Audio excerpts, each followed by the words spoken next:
artifact you found appears to be one of many, scattered across the galaxy. If we can find more, we can unlock their secrets.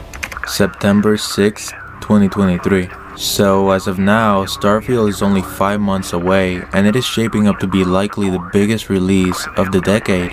Now, I do hope it doesn't get delayed because it is such an ambitious project. Even if it's a huge studio like Bethesda, this game may just be the biggest in scale that's ever graced any platform. For those that don't know, Starfield is said to be a huge open world game with over 1,000 available planets for you to visit and explore. Inside of those planets, there will be unique dangers, and those will vary from human like the ecliptic mercenaries to the actual aliens, which we can see all over the game.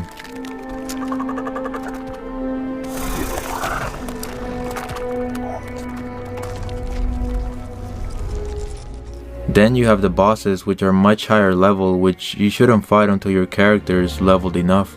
So now we know that this game is also going to have a character progression system. The better you are, the deeper you can explore, and the more successful you'll be in the fights. Every enemy from the weakest to the strongest will also have designated levels. As far as the numbers, there's still no details on what it is, but on the gameplay itself we can kinda see what those are.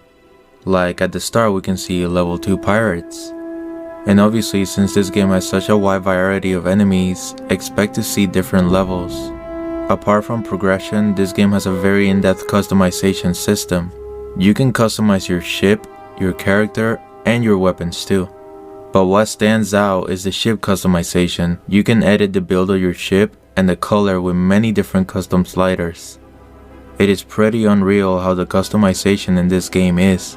Expect to spend hours customizing every detail, from your character's face to the ship and what kind of design it'll have.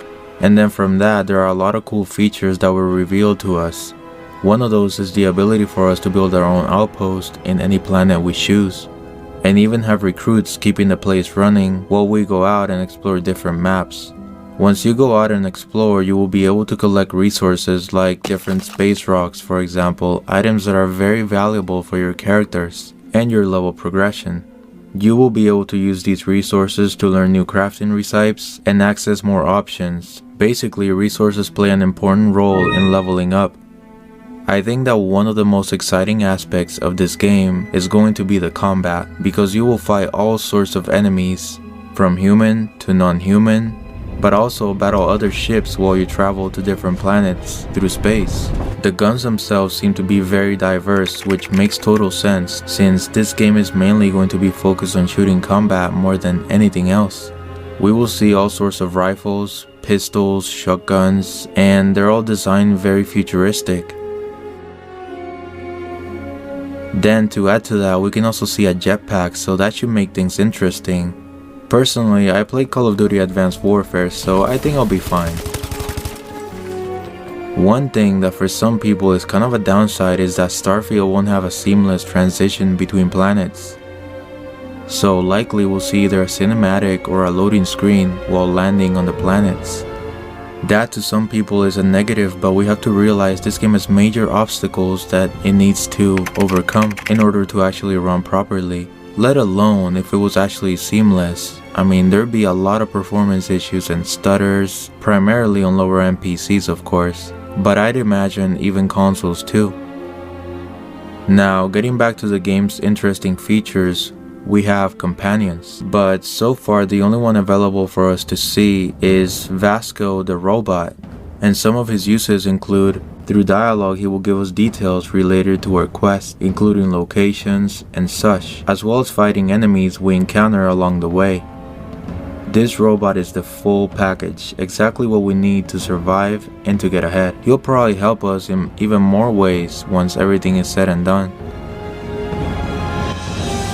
Now let's get to the real reason why everybody's excited for this game. Every detail is cool and all, but from the enemies to the trade system and customization, the characteristic that is single-handedly carrying this game is the exploration. One thing is to explore the city of LA, and another thing is to explore hundreds of immense planets with unique and futuristic structures, different mutations, and of course, their overall and unique designs. Bethesda mentioned that this game will last 30 to 40 hours for its main quest, but the value in exploration is 10 times that. I mean, I'll argue that this is the biggest game in scale of all time. With over 1,000 planets, I will surely explore every corner of it until I've seen it all.